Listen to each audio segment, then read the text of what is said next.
So let's move on to our next question. Um, John Guy has a question, and I like this one a lot. He says, I'm an aspiring writer filmmaker trying to write my first feature. I have several ideas for movies with strong conservative themes, but I don't want to end up just preaching to the choir. Do you have any suggestions on how to get the point across and still avoid making a message movie?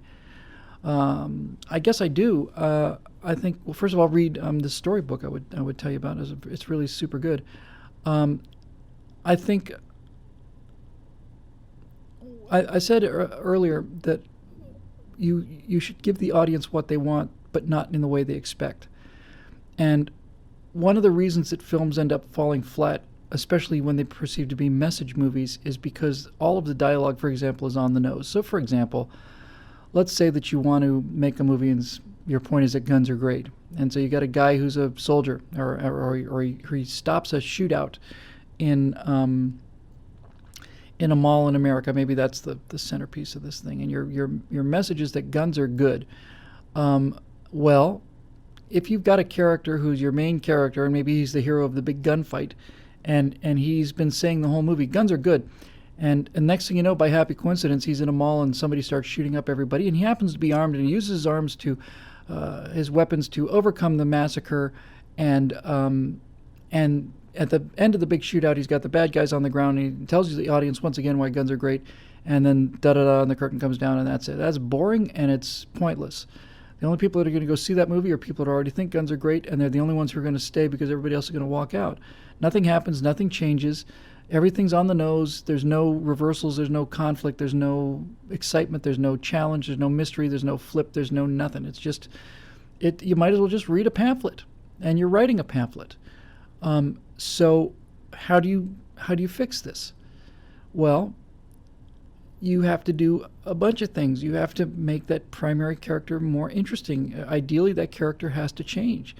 Maybe the gunfight happens at the beginning and he changes as a result of what he saw at the gunfight. Maybe he's an anti-gun guy who has something, maybe a smaller incident sets him off, and then he changes his mind and becomes a gun guy. Or maybe there's 100 other different variations on this, but it's got to be powerful. The single one piece of advice you give anybody who's writing a movie is that if you tell something instead of show it, you've failed. Anytime this all I do for a living now is tell people things, when really I'm trying to make the transition into showing them things. So the reason I like Big Bat Problems is because it's a militia. There's 15, 20 people. They're all barking mad. They're crazy individuals. Every one of them is lunatic. One guy's a Napoleonic War reenactor. One guy's a former Navy pilot. One guy's there's guys in a mariachi band. There's a guy who's, they're just nuts. But they're individuals. And they're armed. And they have their own weapons. They have their own technology. They have their own money. And they have their own vehicles. And they're trying to stop the alien invasion while the government tries to kill them. I don't have to basically have a speech about how great guns are. They've got their own guns, and they use their guns to save their own lives and the lives of their friends 3 or 4 times in the course of this movie. I don't have to say that. I just show it. I don't have to talk about how bad the government is because these guys from the government are trying to kill people we like. I don't have to say, government is bad and we should try to avoid large government. We should be, I'm not trying to make fun of you here, John. I'm just mostly making fun of myself because I've suffered from this in a big way. And ultimately what you have to do is, the final thing that's really important, this is the most important thing, is you have to make your villain believable, consistent, and logical. The classic example of this is such a cliche, but it's true. Adolf Hitler never woke up. Never once. Not one day in his life did Adolf Hitler wake up and go, I want to be the most evil man in history. What can I do to be the most evil man in history? What's the worst thing I can do for myself, my reputation, and my people? He didn't think that way. Adolf Hitler went to his suicide grave in the bunker thinking that he had done great things for the German people, that he was a hero. Adolf Hitler is a hero in the eyes of Adolf Hitler. And when you get right down to it, everybody of any impact in history is a hero in their own eyes. Barack Obama doesn't see himself as a socialist, Muslim-sympathizing communist traitor. Just everybody else thinks of him that way. Well, half the country does. He thinks of himself as a man who's bringing justice to a world of injustice. He thinks America's fundamentally flawed. He thinks it's all a result of colonialism, that we stole all of our wealth, and he thinks that we hate Muslims and we don't understand Muslims, but he does because he grew up in a Muslim country. So he's going to show these knuckle-driving savages in the country that he represents what's going to happen, and he's doing it for good. He's doing it for the good. He's going to kowtow to Muslims because Muslims are misunderstood in America. He's going to do that net good. He's going to weaken America overseas abroad because America is a force of oppression and evil. That's a good. He's going to consolidate power in Washington because all of these knuckle-dragging Republicans and conservatives are trying to keep power out of his hands, and he can't help people if he doesn't have power, so that's a good. He goes golfing a lot because God knows it's a stressful job being president of the United States, and golfing is a way for him to relax so he can continue to do more good, and so on and so on and so on and so on and so on. And it's true for Hitler, it's true for Stalin. All of these people thought they were doing good. And so if you're going to be honest about this, John, and you want to set up a story about whatever it is you want to talk about, whatever conservative principle you want to talk about, here's what you need. You need a protagonist who is the person who's going to, assuming you want an upbeat ending, and it's pretty much given. You need a protagonist who's going to represent your views, and you need an antagonist who's going to represent the views opposing you and your views. But here's the trick.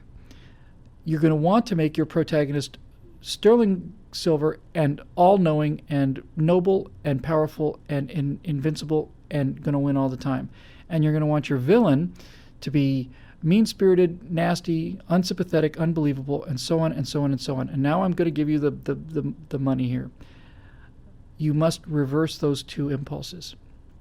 You must make your protagonist weak, vulnerable, conflicted, starting out not a person that you like. You need to make them maybe not as attractive as you would like. You need to make your protagonist dirty.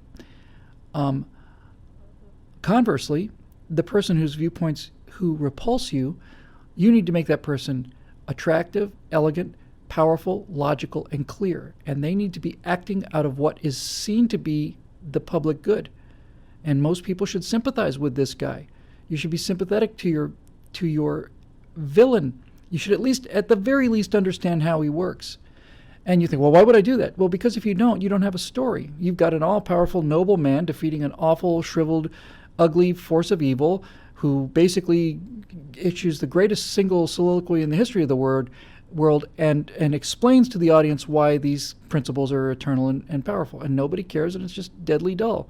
It's an on-the-nose message movie. Nobody wants to see it. If, on the other hand, you have the discipline as a writer and the courage, frankly, as a writer, to say, no, the character who represents me and what I believe is going to be not attractive, and they're going to maybe they're an alcoholic, maybe they have a drug problem, maybe they beat their wives, maybe they're consumed by guilt because they beat their wives, maybe they're an absentee dad, maybe they're broke, maybe they're on drugs. Like I said, they're guilty, they're filled with rage, they're filled with anger, they're lost, maybe they're lonely, maybe they're sad, maybe they do all these awful things. And the person who represents everything that you despise is going to be powerful, attractive, smooth, well-formed, well-thought-out, rational, and regal. If you have the courage and the skill to write your story in such a way that the audience sympathizes with the villain, we need to ban guns for the safety of the people. We're not these knuckle-dragging, people of these sexual connection to firearms. We think that the public needs to be defended by professionals with weapons. We think the idea of running around having your own gun, these people just turn into shooters and shoot up our kids.